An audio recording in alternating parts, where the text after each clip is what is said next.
Bienvenue au Starter du jour pour bien démarrer sa journée. Aujourd'hui, héros malgré vous.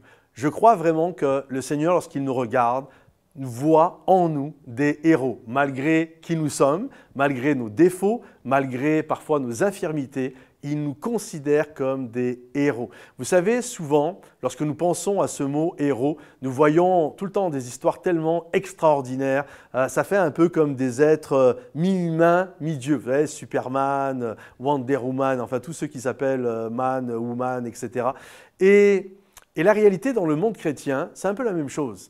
Sauf que dans l'église traditionnelle, on ne va pas dire le mot « héros », mais on va appeler les gens comme ça des saints. Vous savez, les saints, pas dans le vrai sens du terme, les saints, c'est tous ceux qui ont accepté Jésus dans leur vie, mais il y a toute cette fange de la pensée traditionnelle où un saint ne peut être que mort et il ne peut être reconnu comme étant un saint après sa mort parce qu'il a accompli différents exploits dans sa vie, miracles, etc.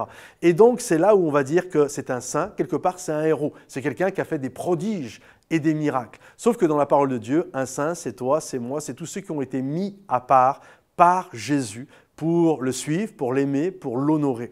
Et je crois que nous sommes héros malgré nous, malgré nos infirmités, et que nous n'avons pas à nous diminuer. Je crois que quelqu'un d'ordinaire, lorsqu'il marche à la suite de Jésus, et qu'il prend des décisions, parfois qui ne sont pas populaires, mais parce qu'il est en conformité avec ce que la parole de Dieu enseigne, je crois que pour Dieu, c'est un héros. Vous savez, un peu comme Gédéon qui a peur et qui se cache dans un pressoir parce qu'il a peur que des Madianites viennent voler sa récolte. Et puis il y a l'ange de l'Éternel qui va arriver et qui va lui dire « vaillant héros ». J'imagine Gédéon, quoi? C'est à moi que tu parles? Moi, vaillant héros? Mais tu ne vois pas que je suis en train de me cacher tellement que j'ai peur? Oui, tu es un héros.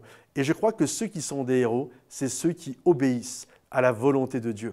Pour moi, un papa qui se lève tous les jours pour prendre soin de sa famille, qui reste fidèle à sa femme, qui prend soin de ses enfants, qui est un homme d'intégrité, un homme de loyauté, qui est un modèle pour sa génération, c'est un héros. Même s'il n'a pas gravi l'Himalaya, même s'il n'a pas ressuscité un mort, c'est un héros. Une maman parfois qui va se retrouver seule, monoparentale, et qui va prendre soin de sa progéniture, qui va faire tout ce qu'elle doit faire et qui va garder son cœur, c'est une héroïne. Un jeune ado qui se retrouve dans un collège où tout le monde va le tirer à faire telle ou telle bêtise, à fumer un joint, à se corrompre, etc., mais qui reste fidèle à la volonté de Dieu, c'est un héros. Oui, un héros, c'est quelqu'un d'ordinaire qui obéit à ce que Dieu lui demande. Vous êtes héros malgré vous. Alors plutôt que de toujours regarder vos infirmités, comprenez que Dieu vous appelle et il te dit comme à Gédéon, même si tu as peur, même si tu te caches, même si tu penses que tu es le plus petit,